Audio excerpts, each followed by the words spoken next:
নতুন নতুন সংকট একই সঙ্গে চলছে।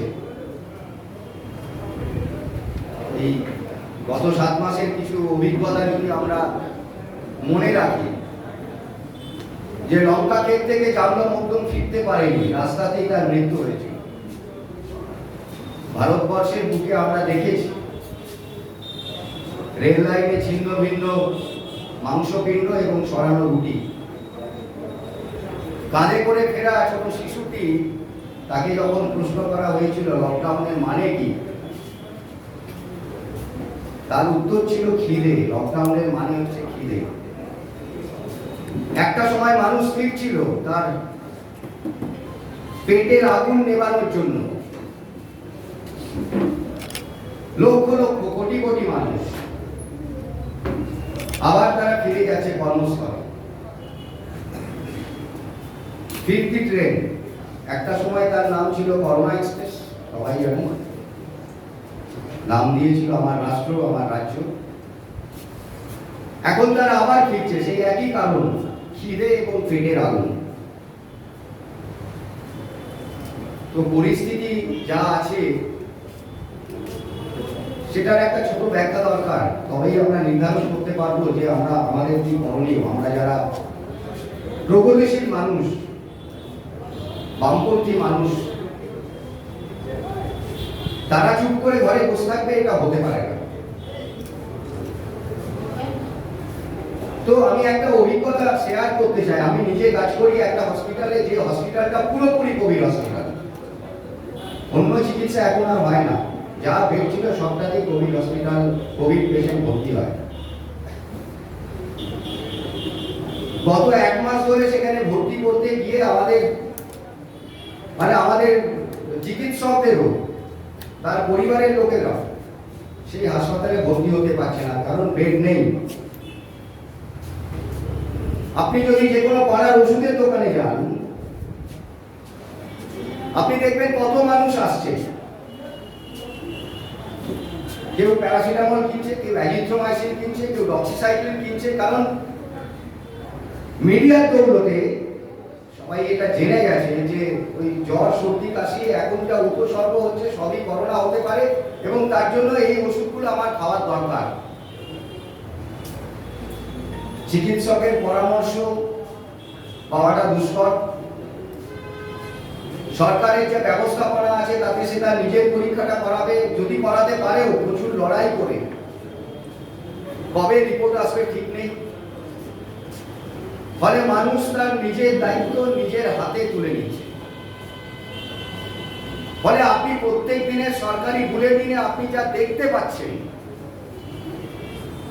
যে এত সংক্রমিত, এত সুস্থ হয়েছে, এটা হচ্ছে ওই হিমশৈলের চূড়া। তার নিচে প্রতি ঘরে ঘরে কত রোগ আছে কেউ জানে না, সরকার জানে না, সরকার খোঁজ রাখার চেষ্টা করছে না। মাঝে মাঝে দেখবেন শুধু বললাম এই তো 2000 বেড বাড়িয়ে দিলাম, প্রতিদিন সংক্রমণ হচ্ছে 4000, আপনি 2000 বেড বাড়িয়ে দিলেন, তার মধ্যে কতটা চালু আছে সেটাই তো একটা বড় প্রশ্ন। তা কোথায় ভর্তি হবে মানুষ? আপনি বলছেন বাড়িতে থাকুন, দেখবেন ওই তথ্যগুলোর মধ্যে যা আছে, অ্যাক্টিভ কেস 35,000, আর তার মধ্যে বাড়িতে থাকুন মানে হোম আইসোলেশনে আছেন সেটা প্রায় 25 থেকে 26,000। যদি কেউ টেস্ট করেন, তার যদি পজিটিভ রিপোর্ট বেরোয়, মোটামুটি 2-3 দিনের মধ্যে একটা ফোন পাবেন, আপনারটা পজিটিভ বেরিয়েছে, আপনি বাড়িতে থাকবেন তো।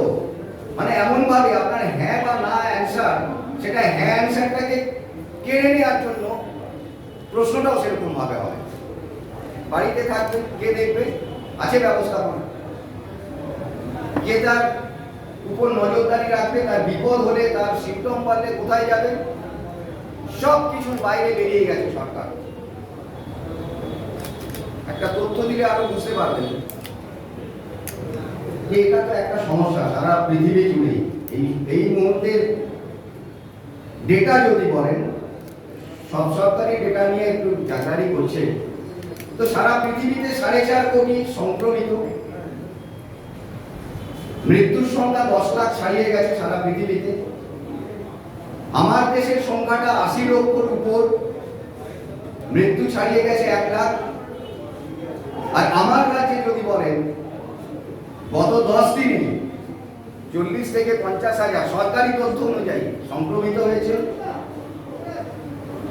এবং প্রায় 7-8 হাজার মানুষ মারা গেলেন। তো এটা তো একটা লড়াই, আমরা নামই দিয়েছি কোভিড যুদ্ধ, সারা পৃথিবীতে বলছে এটা কোভিড যুদ্ধ। কোভিড যুদ্ধ আমাদের যা ধারণা ছিল যে যুদ্ধে ওইসব মিসাইল লাগে, বন্দুক লাগে, হয়তো লাগে জানি না। সরকার এই গভীর সংকটের মধ্যে তো রাফালে কিনেছে বলে নিশ্চয়ই লাগে, আমরা না জানলেও লাগে। আর সামনের সারিতে যারা দাঁড়িয়ে আছে, স্বাস্থ্যকর্মী, চিকিৎসক, সাফাই কর্মী, পুলিশ কর্মী, এক বড় অংশ, তাদের মধ্যে দুর্ভাগ্যজনক দুঃসহ মৃত্যু আমরা দেখেছি। আগে সরকারের পক্ষ থেকে 2-1টা সৌভাগ্য থাকতো, এখন আর সেই সৌভাগ্য থাকে না, পুরোটাই সংখ্যায় পরিণত হয়ে গেছে। ফলে আমাদের লড়াই আমাদেরকেই লড়ে নিতে হবে এবং মানুষের পাশে গিয়েও আমাদের দাঁড়াতে হবে। তো এইটা বলতে গিয়ে যেটা বললাম, যেটা বলতে চাই সেটা হচ্ছে যে শুরুর সময় কেউ বলছিলেন যে আমাদের কি করণীয়। আমি একটা কোভিড হসপিটালে কাজ করি, তো বুঝতে সুবিধা হয়। যখন বাড়ি ফিরি, যে ফ্ল্যাটে থাকি, তার পরিজনদের সঙ্গে, তার প্রতিবেশীদের সঙ্গে আমার একসাথে সম্পর্ক ভালোই, খারাপ নয়।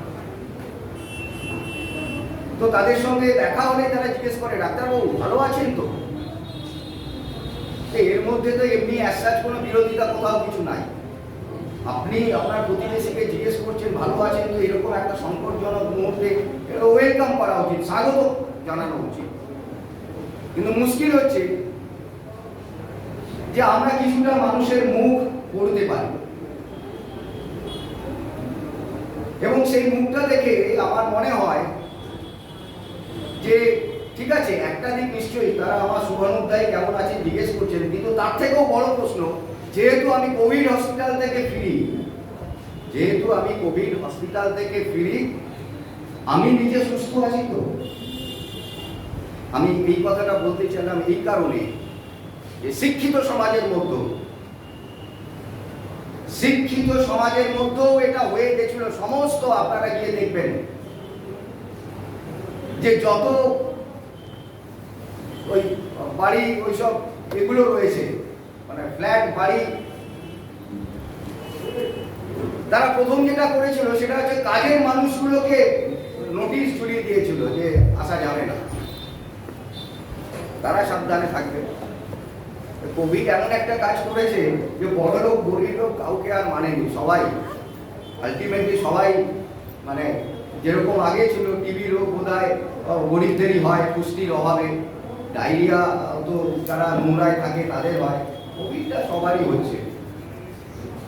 তো এটা আমি বললাম এই কারণে, এটা হচ্ছে শিক্ষিত মানুষের আচরণ ছিল যে কোভিড থেকে তারা দূরে থেকে বাঁচবার চেষ্টা করবে এবং সেটা আস্তে আস্তে এমন ভাবে ছড়িয়ে পড়লো গোটা সমাজে যে আপনার প্লেগের কথা আপনি কি ভাববেন। একটা অস্পৃশ্যতা ছিল সেই সময়, সিস্টার নিবেদিতা রাস্তায় ঝাড় দিতেন ডেড বডি সরানোর জন্য। এরকম ভয়ঙ্কর মহামারী অতিমারী তো আমরা 100 বছরের মধ্যে দেখিনি। ছোট ছোট মহামারী অনেক হয়েছে, ওই সার্স হয়েছে, মার্স হয়েছে, ইবোলা হয়েছে, আমরা দেখিনি। কিন্তু এরকম ভাবে অস্পৃশ্যতা এবং স্টিগমা যেভাবে ছড়িয়ে গেছে, তাতে আমরা চিকিৎসক সমাজ, স্বাস্থ্যকর্মী, সামনের সারের সৈনিক, যাদের হাতে প্র্যাকটিক্যালি কিছু নেই চিকিৎসা করবার জন্য, তাদের মধ্যে আতঙ্ক তৈরি হয়েছে যে একটা মানুষ যদি সংক্রমিত হয়, তার প্রতিবেশী কেন, তার পরিজন তার দূরে থাকছে, আমরা দেখেছি দুর্ভাগ্যজনক নর্থ 24 পরগনাতেই হয়েছে। তার স্ত্রী তার অসুস্থ স্বামীকে টেনে অ্যাম্বুলেন্সে তোলার চেষ্টা করছে, লোকে দাঁড়িয়ে ভিডিও করছে, এগিয়ে আসেনি। স্টিগমা, অস্পৃশ্যতা এমন জায়গায় পৌঁছেছে। এটা বিচ্ছিন্ন ঘটনা, এরকমটা নয়। আবার মানুষের মধ্যে অনেক অনেক অসংখ্য মিথ্যে ধারণা, ভুল ধারণা আছে। কেউ বারবার করে গরম জলে স্নান করছে, ডাক্তারবাবুকে ফোন করছে যে আমি তো 4 বার গরম জলে স্নান করছি, কেউ বলছে আমি বারবার ঠান্ডা জল খাচ্ছি, কেউ গোলমরিচ খাচ্ছে, কেউ রসুন খাচ্ছে, কেউ বলছে যে আমি তো মদ যদি স্যানিটাইজারে যদি মদ যদি অ্যালকোহল থাকে তাহলে মদ খেলে বোধহয় রোগটা সেরে যাবে।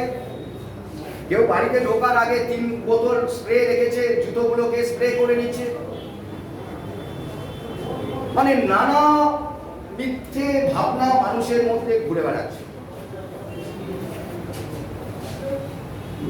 তো এই অস্পৃশ্যতা এবং মিথ্যে ভাবনা যদি আমরা ছেড়ে দিই আমাদের এই সরকারগুলোর উপর, যে এরা দায়িত্ব নিয়ে মানুষের কাছে দাঁড়াবে এবং ভাবনাগুলোকে দূর করে দেবে, ভুল ভাবনা। আর যদি ভাবতো তাহলেও প্রগতিশীল মানুষ হিসাবে আমাদের কিছু দায় এসে যায়।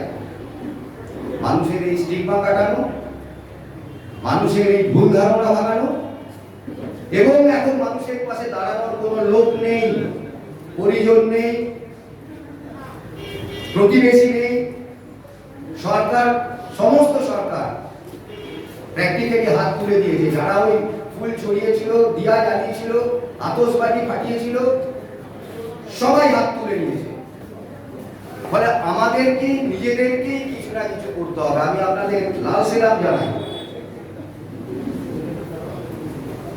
যে অন্তত মানুষের পাশে দাঁড়ানোর জন্য আপনারা এরকম একটা সংকটের মধ্যে আপনারা এরকম একটা কর্মসূচি নিতে পেরেছেন এবং এতগুলো মানুষ এসেছেন কিছু শপথ নিয়ে, কিছু কর্মসূচি, নতুন কর্মসূচি নিয়ে আপনারা এই জায়গা থেকে বেরোবেন। চিকিৎসকদের একটাই দুর্ভাগ্য যে 2-3টে প্রশ্ন আমাদেরকে বারবার হয় যে কবে এটা শেষ হবে। সত্যি সত্যি এর কোনো উত্তর নেই কবে এটা শেষ হবে। এই রোগটার ক্ষেত্রে একটাই জিনিস, যে রোগটা কিন্তু একদম ক্লিয়ার, চিকিৎসক হিসাবে আপনাদের কাছে পরিষ্কার করে বলতে চাই যে এই রোগের সংক্রমণ ক্ষমতা অনেক অনেক বেশি, মারণ ক্ষমতা প্র্যাকটিক্যালি নেই বললেই চলে। বিশ্বাস করেন না, এই রোগ যখন শুরু হয়েছিল ক্রুজ শিপ ফেব্রুয়ারি মাসে, সেই শিপে 3700 জন নাগরিক ছিলেন, তার সঙ্গে কর্মচারীরাও ছিলেন সেই জাহাজে। তাদের মধ্যে কিছু জনের জ্বর হয়। যখন সেই জাহাজটা নোঙর করে, সেই 11 জনের তাদের মধ্যে পজিটিভ ধরা পড়ে, কোভিড হয়েছে। তারা যেটা করে যে জাহাজটাকে আর নামতে দেয়নি কাউকে। 1 মাস সে বাইরে ছিল, সমুদ্রে ছিল সেই জাহাজ। আর ক্রুজ শিপ হচ্ছে যে সেখানে 70 বছর মানে যারা রিটায়ার করেছে তাদের নিয়ে প্রমোদ ভ্রমণ, তার মানে সেখানে খেলাধুলো, আড্ডা মারা সমস্ত জায়গা আছে। বেচারারা কি করবে, যে তারা তো নামতে পারছে না। তারা যেমন জীবন কাটাচ্ছিল, জাহাজের মধ্যে ফুর্তি করছিল, সবাই করতে থাকলো। 1 মাস 1.5 মাস বাদে দেখা গেল তাদের মধ্যে মাত্র 27 জন মারা গেছে। মানে 3700 জনের মধ্যে 27 জন মারা গেছে। বেশিরভাগটা কোমরবিডিটি ছিল, অন্য রোগেও তারা হয়তো মারা যেত। এবং হিসেব করে দেখা গেছে যে এর মৃত্যু হার ওই 0.12% এরকমই হবে। এর থেকে আরো গভীর মৃত্যু হার ছিল, মানে ভয়ঙ্কর মৃত্যু হার ছিল এদেরই ভাই বোন। SARS-CoV-2 তারই ভাই বোন MERS, Middle East respiratory virus, SARS, severe acute respiratory syndrome, এদের মারণ ক্ষমতা অনেক বেশি ছিল। এবং যাদের মারণ ক্ষমতা বেশি থাকে তারা বেশি দিন টিকতে পারে না। তার কারণ প্রত্যেকটা ভাইরাসের এটাই নিয়ম তাকে বেঁচে থাকতে গেলে কোনো না কোনো একটা জীবন্ত কোষ লাগবে। আপনি যদি যার উপর ভিত্তি করে বেঁচে আছেন সেটাকেই যদি মেরে ফেলেন, তাহলে আপনি আর বংশ বিস্তার করবেন কি করে? সেজন্য মাস কিংবা শ্বাস দ্রুত নিয়ন্ত্রণ হয়েছিল। আর মিউটেশনের পরে যে কোভিড-19 এলো, সে তখন নিজেকে এমনভাবে পাল্টে ফেললো, মারবো না, ছড়িয়ে পড়বো। 4 থেকে 16, মানে 1 থেকে 4, 4 থেকে 16, 16 থেকে 32 দ্রুত ছড়িয়ে পড়া। এটাই হচ্ছে এই রোগটার প্রথম জিনিস। আর দ্বিতীয় জিনিস হচ্ছে যে মানুষের চলাচল, এক জায়গা থেকে আরেক জায়গায় চলাচল। যখন মানুষ গোষ্ঠীতে থাকতো, আদিম সাম্যবাদী সমাজ, তারা থাকতো, জঙ্গলে থাকতো, পাহাড়ে গুহায় থাকতো, শিকার করতো, সবার ভাগে ভাগ করে খেত। সেই সময় কি ভাইরাস ছিল না? ভাইরাস তো আমাদের সিনিয়র সিটিজেন, আমাদের বয়স কত দূর? 1 লক্ষ 2 লক্ষ বছর হবে শিম্পাঞ্জি থেকে মানুষ হয়েছে হোমো সেপিয়েন্স। আর ভাইরাস ব্যাকটেরিয়া কোটি কোটি বছর আগে, তারা আমাদের সিনিয়র সিটিজেন। যা ভাইরাস আছে, কোটি কোটি ভাইরাস, তার মধ্যে মাত্র 2000 ভাইরাসকে আমরা আইডেন্টিফাই, চিহ্নিত করতে পেরেছি আমাদের উন্নত বিজ্ঞান।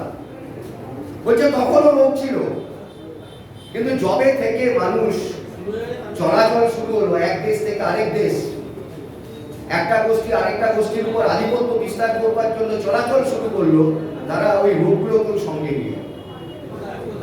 ফলে এই যে রোগ ছড়িয়ে পড়ার প্রবণতা সারা পৃথিবীতে, মহামারী যদি বলেন, তাহলে হচ্ছে মানুষের চলাচলের ইতিহাস।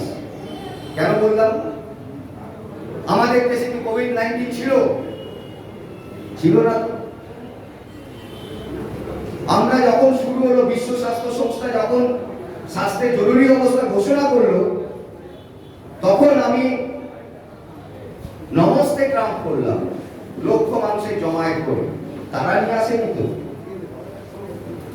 আমরা ফেরালাম আমাদের সহনাগরিকদের সমস্ত পৃথিবীর দেশ থেকে, ফিরিয়ে বাড়ি ফিরিয়ে দিলাম। তাদেরকে একটু আইসোলেশনে, কোয়ারেন্টাইনে আমরা তো রাখলাম না। তারা নিয়ে আসেনি তো। এই যে বলছিলাম চলাচলের উপর নির্ভর করে। অথচ আমার কোটি কোটি, মানে এখন তো হিসেব চাইলে সরকার বলে, আমার কাছে কত স্বাস্থ্যকর্মী মারা গেছে হিসেব নাই, আমার দেশে কত পরিযায়ী শ্রমিক আছে কোনো হিসেব নাই। তাদের আমরা 7 দিনও সময় দিলাম না তাদের পেটের ব্যবস্থাটা করবার জন্য। আর 7 দিন ধরে 20 লক্ষ কোটি টাকার প্যাকেজ দিয়ে সেটা কে কোথায় কিভাবে বুঝেছে আমরা হচ্ছে জানি না। ফলে মানুষের চলাচলের উপরে এই রোগের সংক্রমণ ছড়ানোর একটা প্রবণতা আছে। আরেকটা দিক হলো যে চিকিৎসা। আপনি কি দিয়ে চিকিৎসা করবেন, এটা চিকিৎসকদের কাছে সত্যি আমরা অসহায়। একটা সময় হলো হাইড্রোক্সিক্লোরোকুইন জাহাজে করে তুলে নিয়ে চলে গেল হুমকি দিয়ে, এখন বিজ্ঞান বলছে কাজে আসছে না। আপনি এখন নার্সিংহোম, যে কোনো হাসপাতালে ভর্তি হন, ওসব ট্যাসিলেজুমাব, রেমডেসিভির ইনজেকশন সবাইকে দিচ্ছে। একটা রোগের জন্য আগে মানে প্রাইভেটে চিকিৎসা করতে গেলে আপনাকে ঘটি বাটি বেচতে হতো। এখন আপনি খবরদার, হাত জোড়ো করে বলছি, ঘটি বাটি বেচে তবেই আপনি প্রাইভেটে যাওয়ার পরিকল্পনা করবেন। কারো পৌষমাস, কারো সর্বনাশ, সাধারণ মানুষের সর্বনাশ। আমরা চিকিৎসকরা বুঝতে পারছি একটা চূড়ান্ত স্বাস্থ্য ব্যবস্থা চলছে, লুটে পুটে নেওয়ার স্বাস্থ্য ব্যবস্থা চলছে। যে ওষুধ বলছে কি বিশ্ব স্বাস্থ্য সংস্থা, কি ICMR, প্রতি 7 দিনে তাদের গাইডলাইন চেঞ্জ হচ্ছে। আজ বলছে এই ওষুধটা ভালো, কালকে বলছে না ওই ওষুধের কোনো কাজ হচ্ছে না।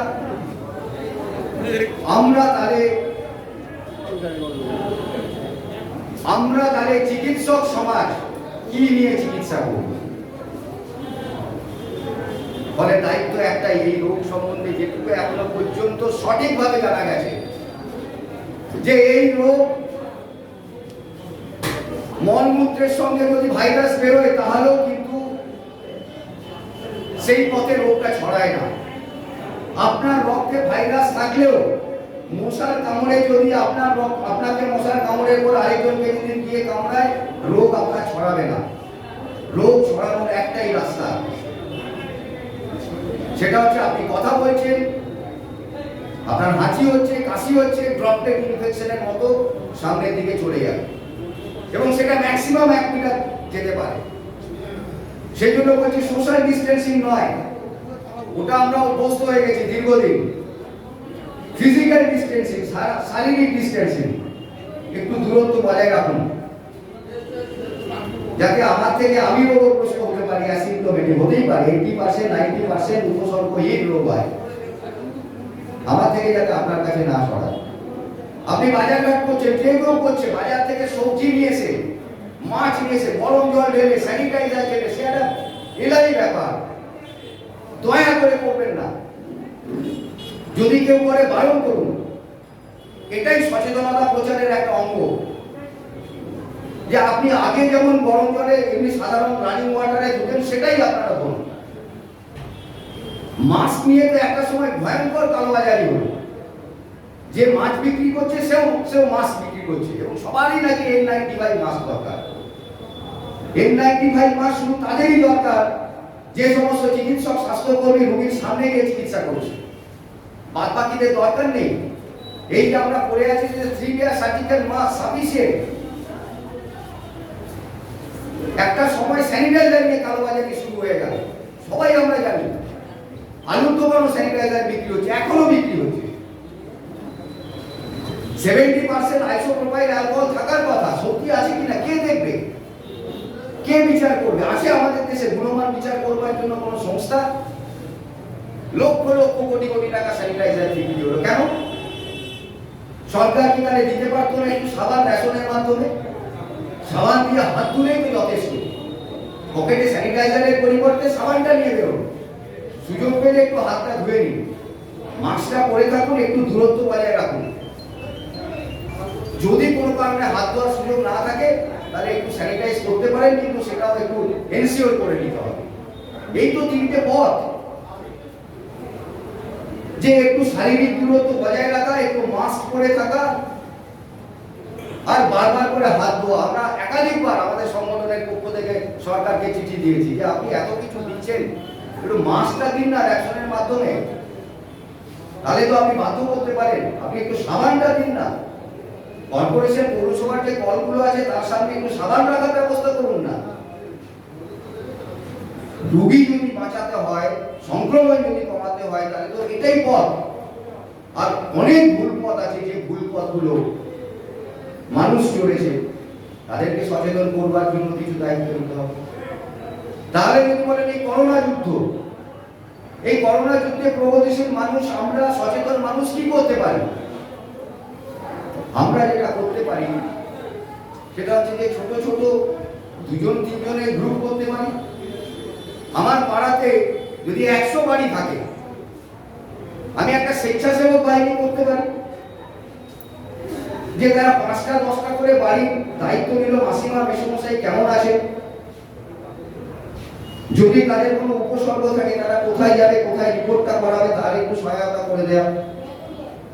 যদি সে হোম আইসোলেশনে থাকে, কোনো রোগী তার বাড়িতে কেউ যাচ্ছে না, তার রেশনটা, বাজারটা একটু পৌঁছে দেয়, তার ছোট বাচ্চাটার একটু দুধ পৌঁছে দেয়।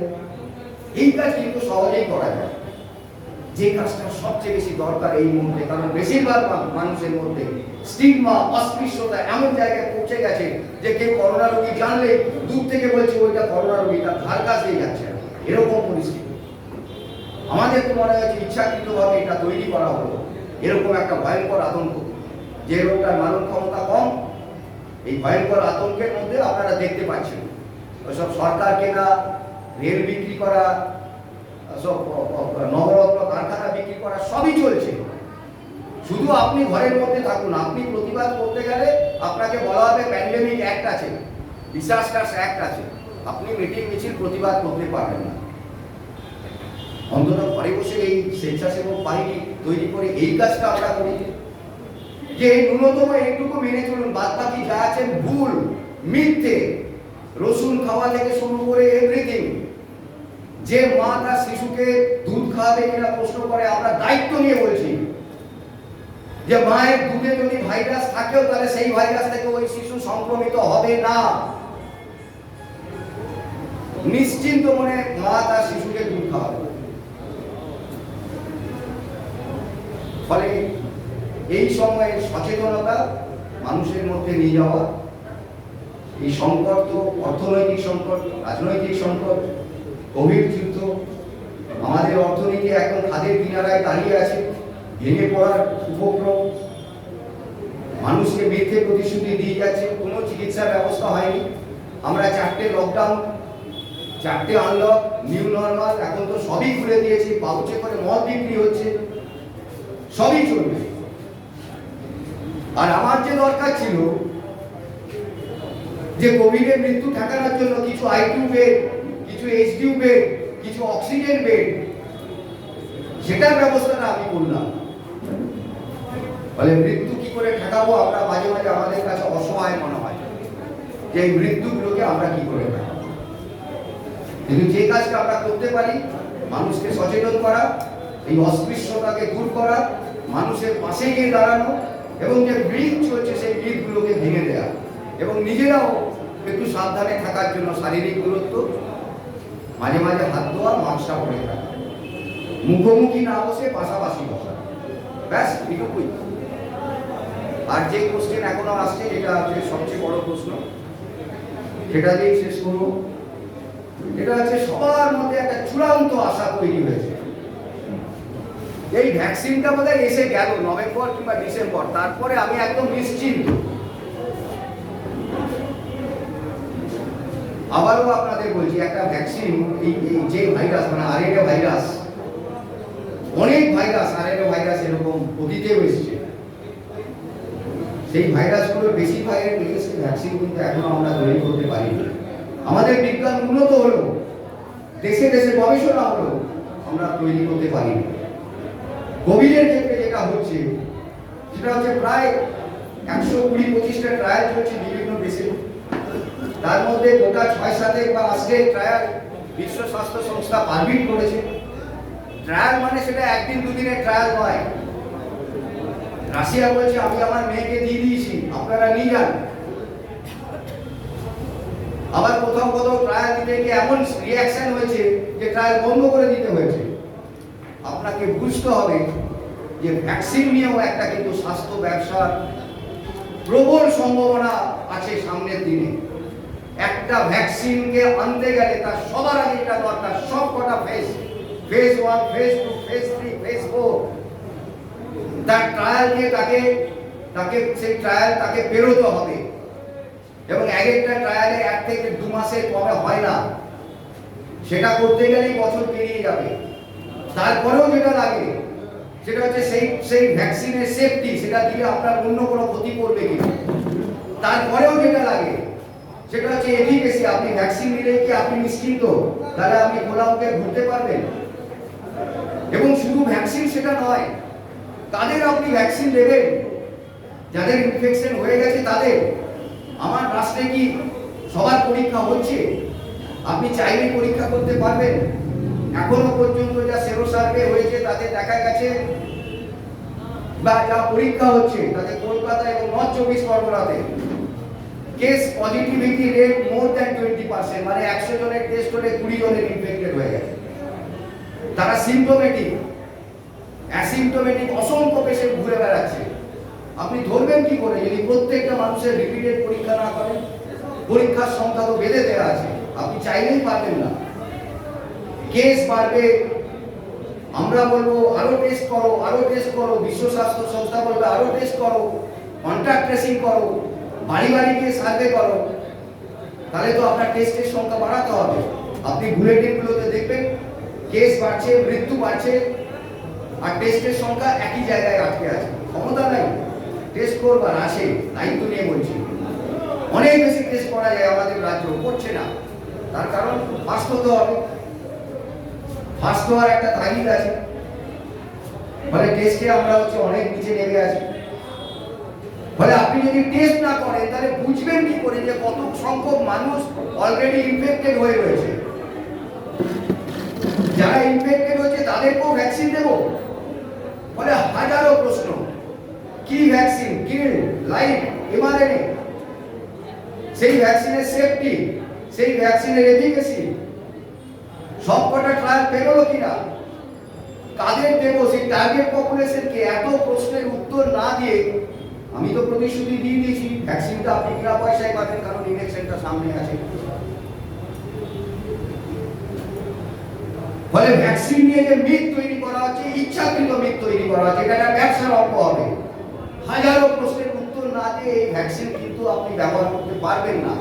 ফলে ওইটার দিকে তাকিয়ে থাকা নয়, আপনাকে বুঝতে হবে কারণ সর্বনাশ, কারো পৌষ মাস, স্বাস্থ্য ব্যবসা করোনার সময় যা করে নিল, অন্য সব ব্যবসা মাটিতে লুটিয়ে পড়লেও স্বাস্থ্য ব্যবসা এখন রং রং করে চলছে, ভয়ঙ্কর।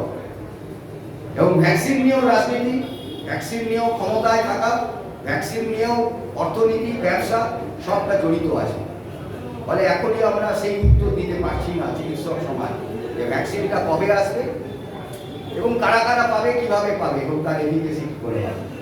তার এই সময়কার কাজ যদি বলেন যে একটাই, যে এই কঠিন সময়ে মানুষের পেটে ভাত দেওয়ার জন্য আমরা কিছু করতে পারি কিনা, এই কঠিন সময়ে মানুষের যে ভুল ধারণাগুলো আছে সেটার জন্য আমরা কিছু করতে পারি কিনা, এই কঠিন সময়ে যে সচেতনতা, ন্যূনতম সচেতনতা, সেটা আমরা নিজেরা পালন করে অন্যদের পালন করানো যায় কিনা, আর এই অস্পৃশ্যতা যে মানুষকে দূরে সরিয়ে দিয়েছে তাদেরকে আবার আপন করে নেওয়া যায়, এই কিছু কাজ হয়তো আমাদের করতে হবে। আমি আবারও আপনাদের অসংখ্য অভিনন্দন, রক্তিম অভিনন্দন, সংগ্রামী অভিনন্দন যে এরকম একটা কঠিন সময়ের মধ্যেও আপনারা এরকম একটা মানুষের পাশে দাঁড়ানোর কর্মসূচি নিয়েছেন। সবাইকে আবার ধন্যবাদ জানিয়ে, নমস্কার জানিয়ে